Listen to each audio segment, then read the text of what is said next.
So the first thing you're going to do before you win a Super Bowl is you actually have to make the playoffs. We're going to assume that you've already done that and go to the next step, which is of course to review your team and see if you want to make any last-minute lineup adjustments. It helps to have a 94 overall team and 99 speed Randy Moss that you spend 1,000,000 coins on. This will come into handy later. Once you're set to go, you're going to want to find a game. Now that you're in your first game, you have to figure out what you don't want to do. In my case, that would be let Michael Vick run for 30 yards and then throw a touchdown immediately after. However, when you get the ball back later, what you're going to want to do is throw to the open receiver for a touchdown of your own, because the key to winning games is to score more points than your opponent, and touchdowns are the best way of scoring the most points. So after you score your first touch, and you're going to want to do it again, and eventually your opponents aren't very good, so they're going to throw the ball to your team instead of their team. When they do this, make sure you intercept it.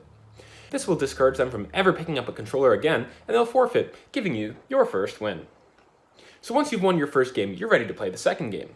Again, it's a pretty similar concept of you want to score a lot of points as quickly as possible, and once you've scored a touchdown in your first drive, as we do right here, what you're going to want to do is stunt on them and run a fake field goal for 2 points instead of 1.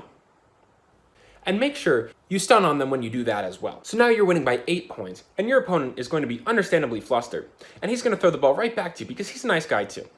Once you throw another one-play touchdown, your opponent will probably concede because they apparently have better things to do in their life than getting beat down in a video game by a person they don't even know. Losing is no fun for anyone. So now at this point, you've won 2 games, and you're going into the championship game. Now this is where you usually start to get people like this guy. We're very sweaty, and we'll run 5 to 6 mid-zone KOs. Don't worry, the 4 one-step aheads will come later. So once you throw a one-play touchdown on his cover 3, you're going to expect him to adjust so that you don't do it again. But once you get the ball again, you find he won't. So you should just do it again.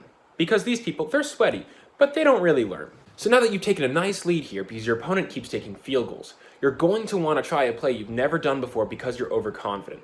This is a mistake. You will throw an interception. But it's really no problem because all your opponent can do is kick more field goals. And because you know that, what you're going to want to do is remain overconfident and throw another interception for good taste. This will leave your opponent just excited enough to go for it on 4th down, which they won't get. At this point, you start to play a little smarter because you're actually getting kind of nervous, so you start to wind the clock down, and at that point, your opponent will quit. Congratulations, you've made the Super Bowl. So the first thing you're going to want to do is go to your lineup screen because you're going to want to make some changes to the lineup that got you this far. This is, unsurprisingly, a big mistake. Fortunately, Madden actually has your back on this one because they don't let you change what abilities you have on your players or anything. So at this point, you just get into the game. Now that you're in the actual Super Bowl, you want to be giving your opponents a handshake before the game. Send them a message. Say, good luck, have fun, just like I did, because you know they're about to be the sweatiest person you've ever played.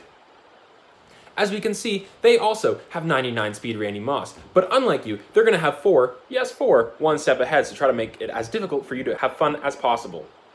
This is where that Randy Moss that you spent a lot of coins on will come in handy, because he's actually going to toast the man coverage every once in a while, and when he does throw, you can throw for one-play touchdown. But don't worry, that first touchdown you scored will not matter, because your user on defense will stumble and fall, allowing your opponent to throw a touchdown on the back of the end zone and tie the game up.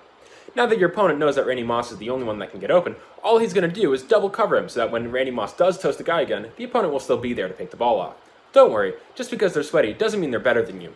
What you want to do is mix up your looks on defense every so often, that way they'll make a stupid decision so you can pick the ball off right back. Eventually, your opponent's sleazy tactic will prevent you from completing a pass for 3 straight downs, and you will have to kick a field goal because you know what they say, having a lead is better than not having a lead.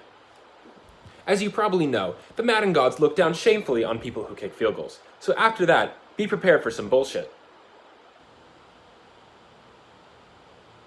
And there it is.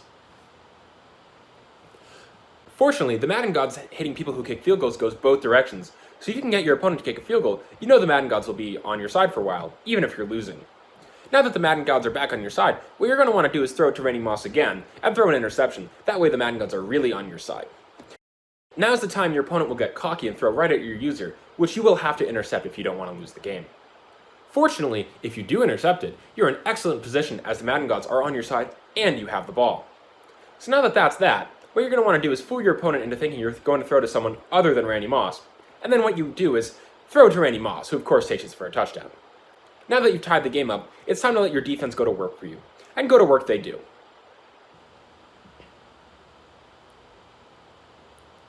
On 4th and 25, they're actually going to willingly give the ball back to you, which is a big mistake. Now that you squarely have the advantage, what you're going to want to do is pretend like you're throwing it to Randy Moss. Again. And instead, take your slow-ass quarterback and run for 15 yards, all the while letting the clock trickle on down to the point where they won't have enough time to score after you do. With enough fake hot routes, you're eventually going to trick your opponent into thinking you're going to throw to Randy Moss again. And as a result, they're going to try to double team him. But what you do here instead is run the ball up the middle and walk in for an easy touchdown and a nice 7-point lead. Since your opponent is super sweaty, but not actually all that good, what you're going to want to do here is just intercept the ball again when he throws it to you. Because he inevitably will. And as a result of that, your opponent is going to quit the game. And congratulations, you've now won the Super Bowl. However, your adventure isn't over just yet. When you get back, you're going to get a lot of packs and meaningless players that you don't care about. But here's the kicker. Once you're done going through all the rewards that they give you for winning the Super Bowl, including a very nice 88 overall unique Ngakwe right here, you're going to be compelled to look at your lineup again to show some love to the boys that got you here. And that's it. And now you can go make yourself a nice cup of tea.